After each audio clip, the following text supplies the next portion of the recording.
नमस्कार दोस्तों, welcome to action study point. मैं हूं सौरभ शुक्ला। दोस्तों इस वीडियो में हम सामान्य हिंदी के 1 से लेकर 50 प्रश्न दोस्तों देखने वाले हैं, यानी कि कुल मिलाकर आपके इस वीडियो में 50 प्रश्न होने वाले हैं। दोस्तों जैसा आपको पता है कि हिंदी जो है आपको क्वालिफाई करना ज़रूरी है। अगर आप हिंदी क्वालिफाई नहीं करते हैं तो आपकी जो जीके की कॉपी है वो चेक नहीं की जाएगी, इसलिए हिंदी भी दोस्तों जो है आपको पढ़ना बहुत ही ज़रूरी है।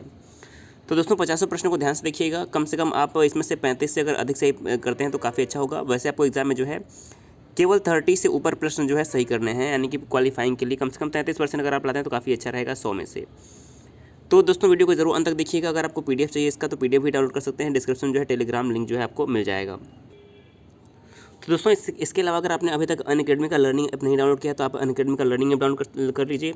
और दोस्तों यहाँ पर आपको जो है बिहार एसएससी दोस्तों बीपीएससी के लिए और बिहार एसआई के लिए जो है लगभग बहुत सारे कोर्स चलाए जा रहे हैं, तो यहाँ से जो है आप कोई भी सब्सक्रिप्शन ले सकते हैं। दोस्तों इसके अलावा यहाँ पर आपको बहुत सारे फ्री में मॉक टेस्ट भी मिल जाएंगे, तो उसके लिए भी जो है आप इनरोल कर सकते हैं। इनरोल करने के लिए आपको जो डिस्क्रिप्शन में लिंक मिल जाएगा, तो वहाँ लिंक से जो है आप फ्री जो है मॉक टेस्ट के लिए बीपीएससी के लिए इनरोल कर पाएंगे।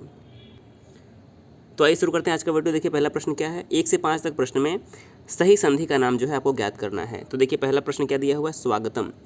स्वागतम में कौन सी संधि है? तो देखिए बहुत ही आसान सा प्रश्न दिया हुआ है। स्वागतम में हमारा संधि हो जाएगा दोस्तों यड़ संधि। देखिए जहाँ पर भी य और व आए, जैसे कि स्वागतम में यहाँ पर व आया है तो आप बहुत आसानी से समझ लीजिए यहाँ पर क्या हो जाएगा, यड़ संधि। ऑप्शन नंबर बी करेक्ट हो जाएगा। दूसरा प्रश्न है भानुदय। भानुदय में कौन सा संधि होगा? तो देखिए कई बार मैंने आपको बताया कि जहाँ पर भी बड़ा ऊ की मात्रा हो, बड़ी ई की मात्रा हो, यानी कि जहाँ पर भी कोई भी चीज़ दीर्घ होता है, यानी कि बड़ा ऊ, बड़ी ई, इस प्रकार जो कोई भी शब्द आते हैं तो वहाँ पर हमेशा जो है क्या होता है, दीर्घ संधि का प्रयोग होता है। तो इस प्रश्न का सही आंसर क्या हो जाएगा, भानुदय में ऊ आया है बड़ा ऊ, तो भानु प्लस उदय होता है, दीर्घ संधि यहाँ पर करेक्ट आंसर हो जाएगा। तीसरा प्रश्न है सूर्योदय। तो देखिए मैंने आपको एक ट्रिक बताया हुआ, जहाँ पर भी ए आए और जहाँ पर भी ओ आए वहाँ पर आंख बंद करके जो है आपको गुण संधि लगा देना है। क्या हो जाएगा, जहाँ पर भी ए या ओ आए वहाँ पर गुण संधि, और जहाँ पर ए या फिर जहाँ पर ओ आए वहाँ पर आंख बंद करके जो है आपको वृद्धि संधि जो है लगा देना है। आपका प्रश्न कभी भी गलत नहीं होगा। तो सूर्योदय में क्या आया है, यो, तो ये क्या है, ओ आया है, तो हमेशा यहाँ पर क्या हो जाएगा, गुण संधि। सूर्योदय में क्या होगा, गुण संधि। इसी प्रकार से महोत्सव में कौन सा संधि होगा, महोत्सव में भी गुण संधि होगा। क्या होगा, महोत्सव में गुण संधि। इसी प्रकार से जो भी शब्द आएंगे तो वहाँ पर आप याद रखिएगा।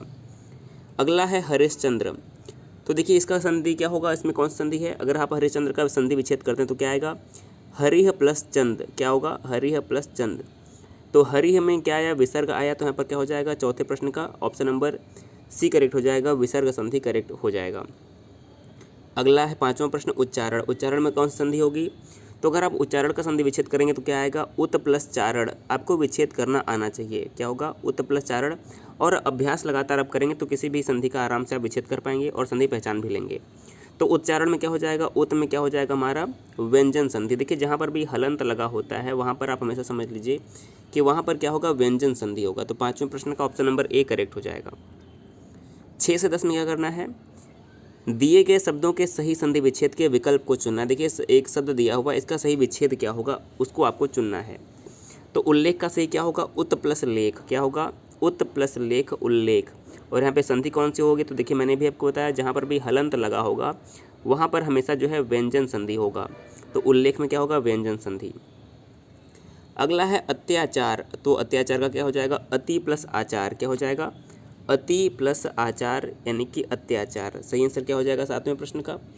सातवें का हमारा जो है डी करेक्ट हो जाएगा, अति आचार अत्याचार। यह आया है तो यहाँ पर क्या हो जाएगा, यड़ संधि। अगला प्रश्न है दिगंबर। तो दिगंबर का क्या होता है, दिक प्लस अंबर। क्या होता है, दिक प्लस अंबर, दिक प्लस अंबर। और दिक में क्या आया है, यहाँ पर हलंत आया है तो यहाँ पर व्यंजन संधि हो जाएगी, व्यंजन संधि याद रखिएगा। ऑप्शन नंबर बी दिक प्लस अंदर जो है करेक्ट आंसर होगा। 9वां प्रश्न है पावक। तो पावक में कौन सा इसका सही विच्छेद होगा, पौ प्लस अकह। क्या हो जाएगा, पौ प्लस अकह। तो क्या हो गया, पावकह। तो जहाँ पर भी आए, अय, आए, औ, आओ ये आता है तो वहाँ पर हमारा क्या होता है, अयादि संधि होती है। क्या होती है, अयादि संधि। संधि में आपको कभी भी कोई भी प्रश्न गलत नहीं करना है, आप इतने अच्छे से जरूर पढ़ लीजिएगा। 10वां प्रश्न है उपैति में कौन सी संधि होगी, उप प्लस ऐति। क्या हो जाएगा, उप प्लस ऐति। और जहाँ पर भी ए की मात्रा आएगी या फिर जहाँ पर भी औ का मात्रा आएगा यहाँ पर संधि कौन सी हो जाएगी, तो यहाँ पर संधि हो जाएगी वृद्धि संधि। हर प्रश्न में आप तीनों चीज़ याद रखिए कि संधि का विच्छेद क्या होगा और संधि क्या होगी। अगला प्रश्न है 11वां।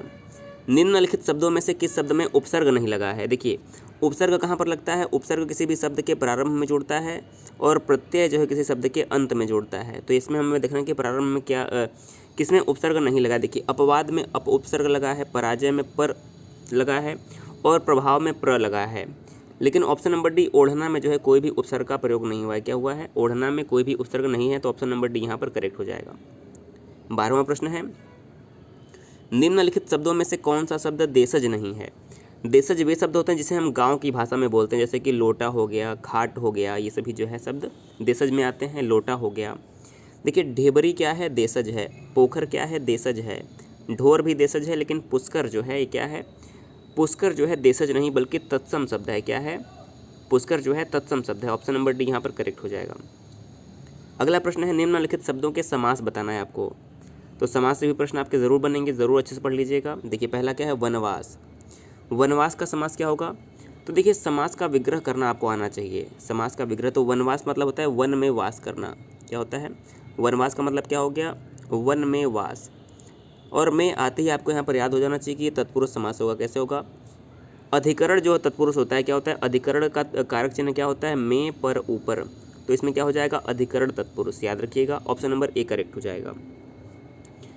अगला है पंचवटी। तो पंच के मतलब क्या हो गया? पाँच। पंच का मतलब क्या होता है? पाँच। और जहाँ पर भी गिनती आ जाए वहाँ पर हमेशा द्विगु समास होगा। क्या होगा? पंचवटी का विच्छेद क्या होगा? 5 वटों का समूह, तो द्विगु समास हो जाएगा। इसी प्रकार से त्रिभुवन हो सकता है 3 भवनों का समूह। याद रखिएगा। त्रिफला हो सकता है 3 फलों का समूह। तो ऑप्शन नंबर ए यहाँ पर करेक्ट हो जाएगा। 15वां प्रश्न है पीताम्बर। तो पीताम्बर का विच्छेद क्या होगा? पीला है अंबर जिसका। क्या हो जाएगा? पीला है अंबर जिसका। तो ये क्या हो जाएगा? तो जहाँ पर न ही प्रथम पद प्रधान हो, न ही उत्तर पद प्रधान हो, तीसरा कोई पद प्रधान होता है, तो वहाँ पर होता है बहुब्रीहि समास। तो पीताम्बर में क्या हो जाएगा? बहुब्रीहि समास। ऑप्शन नंबर ए जो है 15वें प्रश्न का करेक्ट हो जाएगा। अगला है, नरोत्तम में कौन सा समास होगा? तो देखिए अगर हम नरोत्तम का विच्छेद करते हैं तो क्या हो जाएगा? नरों में उत्तम। क्या हो जाएगा? नरों में उत्तम का मतलब होता है नरोत्तम। तो नरों में उत्तम में क्या हो जाएगा? अधिकरण तत्पुरुष, फिर वहीं आ जाएगा अधिकरण में पर ऊपर तत्पुरुष समास हो जाएगा। नरों में उत्तम। ऑप्शन नंबर बी 16वें प्रश्न का जो है करेक्ट हो जाएगा। अगला देखिएगा, आ जन्म में कौन सा समास है? तो देखिए आ क्या हो जाएगा? आ जो है एक अव्यय है, यानी कि उपसर्ग जिसमें लगा होता है वहाँ पर अव्ययी भाव समास होता है। तो आ जन्म में अव्ययी भाव समास हो जाएगा। उसी प्रकार से प्रतिदिन हो गया। तो ये सब जो है हमारे अव्ययी भाव समास में आते हैं, जहाँ पर कोई अव्यय जुड़ा हो शब्द के प्रारंभ में। अगला प्रश्न है कि 18 से 26 में दिए गए शब्दों के अर्थ को व्यक्त करने वाले सही विकल्प का चयन करना है। यानी कि आप समझ लीजिए पर्यायवाची शब्द की तरह जो है हमें पहचानना है समान अर्थ वाले शब्दों को। देखिए क्या है? वलय। वलय का मतलब क्या होता है? तो सही आंसर हो जाएगा, वलय का मतलब होता है घेरा। घेरा जो है इस प्रश्न का सही आंसर हो जाएगा। अगला देखिएगा, संपुट। तो देखिए संपुट का मतलब क्या होता है? 19वें प्रश्न में संपुट का मतलब होता है बंधी हुई अंजलि। क्या होता है? बंधी हुई अंजलि को हम संपुट कहते हैं। तो अगर आपने बी चुना है तो आपका जवाब जो है करेक्ट हो जाएगा। अगला प्रश्न है 20वां, प्रभंजन। प्रभंजन का मतलब क्या होता है? प्रभंजन का मतलब होता है तेज वायु। जो वायु तीव्र गति से चलती है उसे प्रभंजन कहा जाता है। तो देखिए दोस्तों सभी प्रश्नों को बहुत ध्यान से देखिएगा, हिंदी में क्वालिफाई करना ज़रूरी है, हल्के में बिल्कुल मत लीजिएगा हिंदी को। 21वां प्रश्न है पुष्कल। पुष्कल का अर्थ क्या होता है? पुष्कल का अर्थ होता है बहुत सा। क्या होता है? बहुत सा। अगला है प्रत्यागमन। देखिए बहुत ही आसान है। आगमन का मतलब क्या होता है? आना। आगमन का मतलब क्या होगा? आना। और प्रति आगमन का मतलब क्या होगा? तो प्रति आगमन का मतलब होता है वापस जाना। तो सही आंसर क्या हो जाएगा? प्रत्यागमन मतलब होता है वापस जाना। 23वां प्रश्न है परिवाद। परिवाद का मतलब क्या होता है? देखिए परिवाद का मतलब होता है किसी की निंदा करना। क्या होता है? किसी की निंदा करना मतलब होता है परिवाद। अगला है शबनम। शबनम का मतलब आप में से अधिकांश लोगों को पता होगा। शबनम मतलब क्या होता है? ओस। ओस को जो है हम शबनम कहते हैं। 24वें प्रश्न का सही आंसर क्या हो जाएगा? Option number B. अगला है 25वां प्रश्न, नैसर्गिक। नैसर्गिक का मतलब क्या होता है? देखिए नैसर्गिक का मतलब होता है प्राकृतिक। क्या होता है? प्राकृतिक, natural. Option number A correct हो जाएगा। 26वां प्रश्न है अस्मिता। अस्मिता का मतलब क्या होता है? देखिए अस्मिता का मतलब होता है अभिमान। क्या होता है? अस्मिता का मतलब अभिमान होता है। तो यहाँ पर स्वाभिमान जो है हमारा इस प्रश्न का सही आंसर हो जाएगा। अब देखिए 27 से लेकर 35 तक प्रश्न में क्या करना है? दिए हुए शब्दों में भिन्न अर्थ को व्यक्त करने वाले शब्द को ज्ञात करना है। अब देखिए प्रश्न में ये क्या है कि चार ऑप्शन में से कोई भी तीन समान होंगे, कोई एक शब्द जो है भिन्न होगा, तो उसी भिन्न शब्द को आपको पहचानना है। अब देखिए, इंद्र मतलब भी इंद्र हो गया, सुरेश को भी इंद्र ही कहते हैं और सुरेंद्र भी इंद्र का ही पर्यायवाची है। तो इंद्र, सुरेश और सुरेंद्र ये तीनों इंद्र के ही पर्यायवाची हैं। और यहाँ पर बात करें धनादिप, तो जो है धनादिप जो है ये कुबेर का पर्यायवाची है। तो इसमें से भिन्न शब्द कौन सा हो जाएगा, जो भिन्न वही पहचाना, तो धनादिप जो है 27वें में भिन्न है, तो ऑप्शन नंबर सी करेक्ट हो जाएगा। 28वां प्रश्न में देखिए, सरस्वती, वाचा और शारदा ये तीनों किसके पर्यायवाची हैं, माता सरस्वती के ही। और जो धनद हो जाएगा, धनद जो है इन तीनों से भिन्न है, तो सही आंसर क्या हो जाएगा, ऑप्शन नंबर सी। 29वां प्रश्न है, देखिए आत्मजा, नंदिनी और कन्या इन तीनों का मतलब क्या होता है, पुत्री। आत्मजा, नंदिनी और कन्या इन तीनों का मतलब होता है पुत्री, जबकि भार्या का मतलब क्या होता है, तो भार्या का मतलब आप सभी को पता होगा, भार्या का मतलब होता है पत्नी। तो इस प्रश्न का सी ऑप्शन जो है करेक्ट हो जाएगा। 30वां प्रश्न है, सारंग, सिखी, विसिख और मयूर इसमें से भिन्न कौन सा है, तो काफ़ी इंपॉर्टेंट प्रश्न है और सही आंसर हो जाएगा विसिख। देखिए सारंग, सिखी और मयूर का मतलब मयूर ही होता है, सारे मयूर के पर्यायवाची हैं, विसिख जो है अलग हो जाएगा। 31वां देखिएगा, मृगेंद्र, मृगराज और व्याघ्र ये तीनों बाघ यानी कि व्याघ्र के ही पर्यायवाची हैं। तुरंग जो है घोड़े का पर्यायवाची होता है, क्या हो जाएगा, तुरंग जो है घोड़ा का पर्यायवाची है, तो ऑप्शन नंबर ए 31वें प्रश्न में जो है भिन्न है। 32वां प्रश्न है, देखिए पावक का मतलब क्या होता है, अग्नि, अनल का मतलब क्या होता है, अग्नि, और कृषाणु का मतलब भी क्या होता है, अग्नि, लेकिन अनिल का मतलब क्या होता है, वायु। तो अगर आपने बी चुना है अनिल, तो ये भिन्न हो जाएगा, करेक्ट आंसर हो जाएगा आपका। 33वां प्रश्न है, देखिए व्योम मतलब क्या होता है, व्योम मतलब जो है आकाश होता है, व्योम मतलब आकाश। नभ मतलब भी क्या होता है, आकाश, और गगन मतलब भी होता है आकाश, लेकिन तल जो है इन तीनों से भिन्न है, तो तल मतलब क्या हो जाएगा, ये हमारा इस प्रश्न का सही उत्तर हो जाएगा। 34वां प्रश्न देखिएगा, लोचन मतलब क्या होते हैं, लोचन मतलब जो होते हैं नेत्र यानी कि आँख होते हैं। नयन मतलब भी आँख होता है और चक्षु मतलब भी आँख होता है, लेकिन जलज मतलब क्या होता है, जल में जन्म लेने वाला क्या होता है, कमल। जलज मतलब क्या होता है, जल में जन्म लेने वाला यानी कमल। दोस्तों मेरी राइटिंग कैसी, कमेंट करके आप ज़रूर बता सकते हैं। 35वां प्रश्न है, भागीरथी मतलब क्या होता है, भागीरथी मतलब जो है गंगा। सुरसरी मतलब भी गंगा और जाह्नवी मतलब भी गंगा होती है, लेकिन कालिंदी मतलब क्या है, यमुना। कालिंदी किसका पर्यायवाची है, कालिंदी जो है यमुना का पर्यायवाची है, तो कालिंदी क्या हो जाएगा, बाकी ऑप्शन से जो है भिन्न हो जाएगा, ऑप्शन नंबर डी करेक्ट हो जाएगा। अगला प्रश्न देखिएगा, 36 से लेकर 42 तक में दिए गए शब्दों के सही विलोम शब्द बताने वाले विकल्प को चुनना है, यानी कि हमें इसमें विलोम पहचानना है। तो देखिए अज्ञ का विलोम क्या हो जाएगा, अज्ञ का विलोम होता है विज्ञ, बहुत ही इंपॉर्टेंट है, अज्ञ का विलोम क्या होता है, विज्ञ। 37वां प्रश्न है, यथार्थ। देखिए यथार्थ का मतलब होता है जैसा हमें दिख रहा है वो चीज़ यथार्थ है, तो यथार्थ का विलोम क्या हो जाएगा, कल्पित, यानी कि जो कल्पना में होता है वो कल्पित है, और यथार्थ मतलब जो वास्तविकता है, तो यथार्थ का विलोम क्या हो जाएगा, ऑप्शन नंबर सी कल्पित। कटु का विलोम क्या हो जाएगा, कटु का विलोम हो जाएगा मधुर, ऑप्शन नंबर ए करेक्ट हो जाएगा। नीरस का विलोम क्या हो जाएगा, नीरस का विलोम हो जाएगा सरस, नीरस का विलोम सरस करेक्ट आंसर हो जाएगा। अगला है ओजस्विनी, विलोम पहचानना है। देखिए ओजस्विनी का विलोम क्या होगा, ओजस्विनी का जो विलोम यहाँ पर हो जाएगा वो करेक्ट आंसर क्या होगा, तो ओजस्वी का विलोम हो जाएगा निर्जस्वी, ऑप्शन नंबर बी इस प्रश्न का सही करेक्ट आंसर हो जाएगा। 41वां प्रश्न है, अर्पण। देखिए अर्पण मतलब होता है किसी को कुछ देना, तर्पण मतलब भी देना, समर्पण मतलब भी देना, प्रत्यर्पण मतलब भी देना ही होता है, लेकिन ग्रहण मतलब होता है लेना, तो अर्पण का विलोम क्या हो जाएगा, ग्रहण। 42 नंबर प्रश्न है, गत्यात्मक। तो देखिए गत्यात्मक का मतलब क्या है, जो गति में है, क्या है, जो गति में है उसे हम गत्यात्मक कहते हैं। तो 42वें प्रश्न का सही आंसर यानी कि विलोम क्या हो जाएगा, जो कि स्थिर हो। गत्यात्मक का मतलब जो गति में है और स्थिर का मतलब जो स्थिर है, तो इस प्रश्न का बी ऑप्शन जो है करेक्ट हो जाएगा।